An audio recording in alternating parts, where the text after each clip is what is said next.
lies. Look me in the face, tell me that you love me, even if it's fake. Hello everyone, welcome back to my channel commerce with Anjali Talwar. So journal को ही continue कर रहे हैं जो हमने class 11th की journal start की हुई है। उसमें आज हम करेंगे कुछ special transaction related to goods. Goods का मतलब क्या है? जिस चीज़ में हम डील कर रहे हैं, जिस चीज़ का हमारा क्या है, बिजनेस है, राइट। जिस चीज़ में हम डील कर रहे हैं वो गुड्स है। और गुड्स को कभी भी स्टॉक या गुड्स के नाम से हम डिनोट नहीं करते हैं एंट्रीज के टाइम पे। हम हमेशा परचेज, अगर परचेजेस करते हैं तो परचेज से डिनोट करते हैं, राइट। और अगर सेल करते हैं तो सेल से डिनोट करते हैं। अब यहाँ पे क्या है, कई बार गुड्स चोरी हो गई, ड्राइंग्स कर ली गुड्स की, ठीक है, ये चीज़ें आ जाएंगी। तो जब भी गुड्स कम होंगे, नॉर्मली बताओ, जब हम परचेज एंट्री करते हैं, परचेजेस टू XYZ या परचेजेस टू कैश करते हैं, तो जब भी गुड्स बढ़ती हैं उसको हम डेबिट करते हैं, ठीक है। और जब भी गुड्स कम होती हैं क्रेडिट करते हैं, ये ध्यान रखना। तो जब भी गुड्स बढ़ेंगी परचेज डेबिट होगा, और जब भी गुड्स कम होंगी तो परचेज क्या हो जाएगा, क्रेडिट हो जाएगा। तो यहाँ पे परचेजेस से सारा खेल है, ठीक है। गुड्स वर्ड ना यूज़ करके हम इसके लिए क्या यूज़ करते हैं, परचेजेस वर्ड यूज़ करते हैं कि हमारी परचेज कम हो गई। तो सबसे पहला जो स्पेशल ट्रांजैक्शन है related to drawings in goods.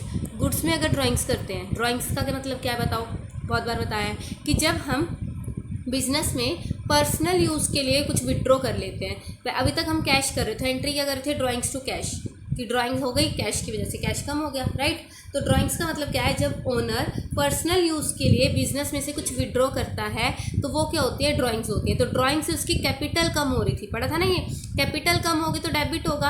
अब यहाँ पे परचेजेस, अगर वो गुड्स में ड्राइंग कर लेता है, फॉर एग्जांपल मेरी वाटर बॉटल बनाने की फैक्ट्री है और उसी वाटर बॉटल्स को मैंने 6 घर के लिए यूज़ कर ली, ठीक है, तो वो मेरी क्या हुई, ड्राइंग्स इन गुड्स।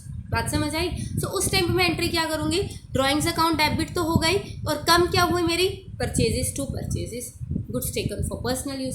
समझ आया। सो देखो कहता है sometimes the proprietor withdraws goods from the business for his personal use. तो एंट्री क्या होगी, drawings account debit to purchases account, ठीक है। परचेज अकाउंट क्रेडिट होगा क्योंकि as a result of this transaction जो नेट अमाउंट है परचेज का वो बिजनेस में कम हो जाएगा। सेल्स को क्रेडिट नहीं करेंगे क्योंकि सेल्स नहीं हुई है, लेकिन यहाँ पे क्या हुई है, ड्राइंग हुई है, ठीक है। और जो गुड्स हमारे आउट ऑफ बिजनेस जा रही है, कॉस्ट प्राइस पे जा रही है, तो परचेज अकाउंट हम क्या करेंगे, क्रेडिट करेंगे, राइट। यहाँ तक समझ आया। उसके बाद अगर मैंने चैरिटी में गुड्स दे दी, कुछ ऐसा सामान था जो मैंने चैरिटी में दे दिया, किसी मंदिर में दे दिया, गुरुद्वारे में दक्षिणा दे दी, ठीक है, कोई मांगने आया उसको दे दिया, तो वो चीज़ें, ठीक है, किसी NGO में दे दिया, है ना, ऑर्फनेज में दे दिया, तो ये चीज़ें क्या होती है, चैरिटी होती है। लेकिन इसके लिए क्या होता है, कोई पैसा तो मिलेगा नहीं, तो परचेजेस कम हुए हैं किसके नाम के, चैरिटी के नाम के। तो charity account debit to purchases, goods given away as charity. Easy है ना।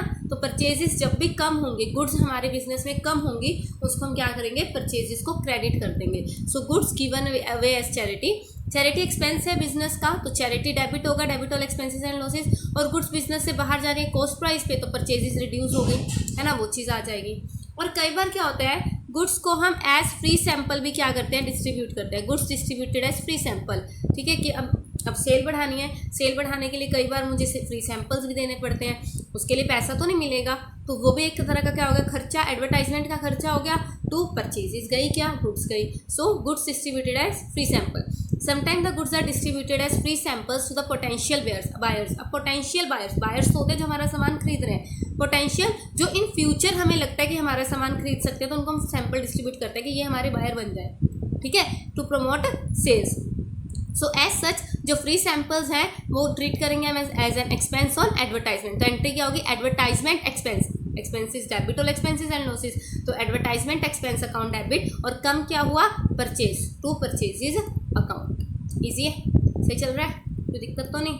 चलो, loss of goods by theft और लॉस बाय फायर। अब कोई सामान क्या हो गया, चोरी हो गया, या उसको लाइक लगा लो आग लग गई, ठीक है, तो कम परचेजेस तो कम ही होंगे, लेकिन एंट्री क्या होगी, debit all expenses and losses. तो लॉस बाय थेफ्ट, अगर चोरी हुआ है और आग से काम खराब हुआ है, तो loss by fire account debit to purchases account. कम क्या हुई है हमारी, परचेजेस कम हुई है। अगर ये गुड्स इंश्योर्ड थी, अब ये समझो, अब यहाँ पे क्या है, लगा लो 1 लाख की चीज़ हमारी जो है क्या हो गई थी, चोरी हो गई थी, ठीक है, तो मैंने एंट्री कर दी losses by theft to purchases. और इंश्योरेंस थी, तो इंश्योरेंस का क्लेम आ गया, तो अगर इसमें से 80,000 का इंश्योरेंस क्लेम आ गया तो मेरी एंट्री क्या होगी, अब पैसा आया तो इंश्योरेंस कंपनी या इंश्योरेंस क्लेम, पहले मैं इसको क्या करूँगी, ड्यू, कि मेरा पैसा 80,000 वहाँ से आएगा, किससे आएगा, इंश्योरेंस कंपनी से। तो इंश्योरेंस कंपनी अकाउंट डेबिट ठीक है, या इंश्योरेंस क्लेम अकाउंट डेबिट। और लॉस बाय थेफ्ट क्या हो गया, या लॉस बाय फायर 80,000 से कम हो गया कि नहीं हो गया। तो यहाँ पे लॉस अगर डेबिट किया है और ये लॉस कम हो गया तो अगली एंट्री में क्रेडिट हो जाएगा कि नहीं हो जाएगा। और कम क्यों हुआ, इंश्योरेंस की वजह से। तो insurance company account debit to loss by theft और फायर अकाउंट। और जब पैसा आ जाए तो पैसा आया बैंक किसकी वजह से, यहाँ पे इंश्योरेंस कंपनी को क्या किया था, डेबिट किया था, यहाँ पे क्या कर देंगे, आगे क्रेडिट कर देंगे। तो bank account debit to insurance company account. समझ आया। अब यहाँ पे अच्छे से समझ लो। पहले तो हुआ लॉस हुआ, नॉर्मल एंट्री करेंगे, loss to purchase, loss by theft हुआ, लॉस बाय फायर हुआ टू परचेजेज अकाउंट। पहली एंट्री तो ये होगी। उसके बाद अगर इंश्योरेंस थी तो इंश्योरेंस क्लेम करेंगे किस पे, इंश्योरेंस कंपनी पे। हमने ड्यू किया कि हमारा लॉस कम होगा किसकी वजह से, इंश्योरेंस कंपनी। तो इंश्योरेंस कंपनी या insurance claim account debit to loss by theft और लॉस बाय फायर अकाउंट। जब इंश्योरेंस कंपनी इसमें से पैसा दे देगी तो पैसा आ गया। और इंश्योरेंस कंपनी यहाँ पे हमने क्या बना दी थी, अपनी डेटर बना दी थी कि इसने हमारा पैसा देना है। अब हम कम कर देंगे, बैंक टू इंश्योरेंस कंपनी से क्लेम रिसीव हो गया। और अगर फुल क्लेम नहीं मिला हमें ये था, अब यहाँ पे देखो हमने क्या किया, 1 लाख रुपए हमने यहाँ पे एंट्री डाली कि 1 लाख का हमारा क्या हो गया, लॉस हो गया। और उसमें से हमने 1 लाख की ही क्या कर दिया, क्लेम कर दिया कि हमें 1 लाख दो। लेकिन रिसीव सिर्फ हुए 80,000। रिसीव कितने हुए, 80,000 रुपये क्या हुए, रिसीव हुए। ठीक है, 80,000 रिसीव हुए। तो 20,000 हमारा लॉस हो गया कि नहीं हो गया।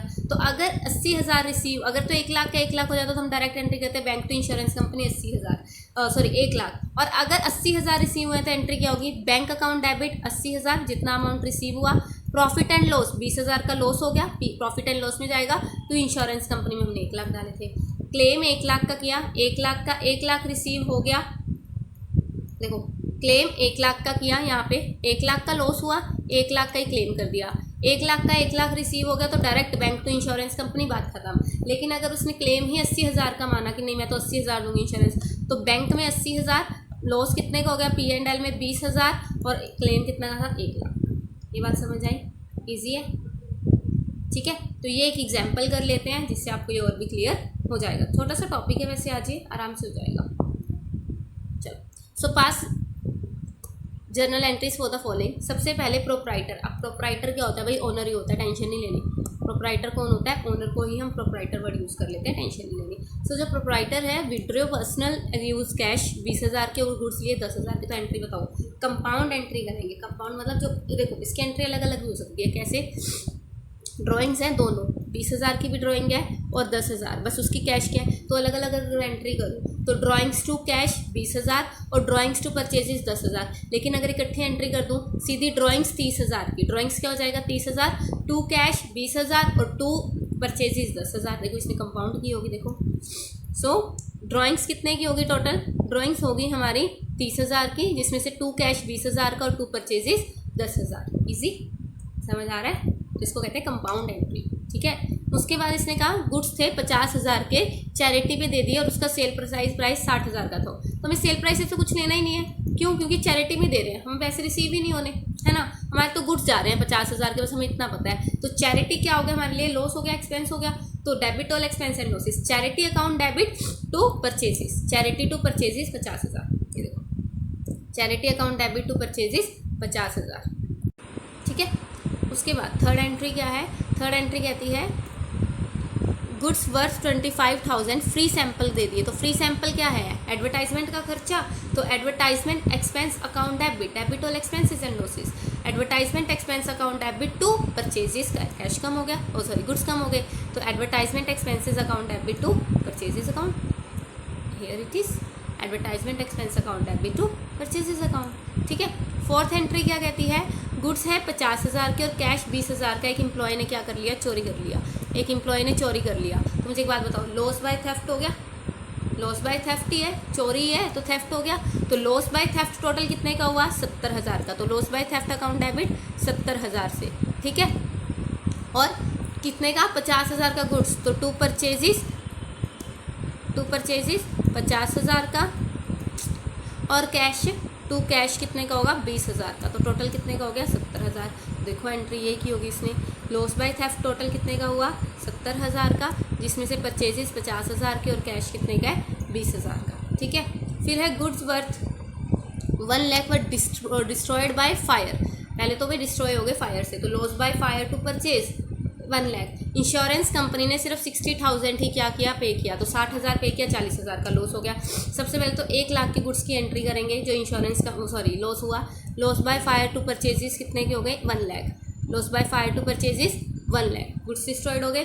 अब हम इस लॉस को कम करने के लिए किसके पास गए, इंश्योरेंस कंपनी के पास। तो insurance company to loss by fire हमने कहा 1 लाख रुपए भी क्लेम कर दिया कि हमें 1 लाख रुपए दे दो, जिसमें से उसने सिर्फ 60,000 दिए। तो बैंक में 60,000, 40,000 का लॉस P&L अकाउंट, और इस 1 लाख इंश्योरेंस कंपनी वाला क्या हो जाएगा, क्रेडिट, जो हमने इसको ड्यू किया था। तो इसको टोटल कर देंगे, टोटल करके ये आया 4,75,000 दोनों साइड। ये था आपका पूरा रिलेटेड टू गुड्स। अगर कम होते हैं गुड्स तो ये ध्यान रखना, बढ़ना गुड्स का परचेजेस होता है और कम होना गुड्स का परचेजेस क्रेडिट हो जाता है। परचेजेस डेबिट और परचेजेस क्रेडिट, गुड्स बढ़ेंगे तो डेबिट, कम होंगे तो क्रेडिट। इसको कीजिए। आई थिंक ये जर्नल कंप्लीट है। अगर फिर भी एक आधी एंट्री रहेगी तो मैं देख लूँगी, वरना हम स्टार्ट करेंगे अपना लेजर।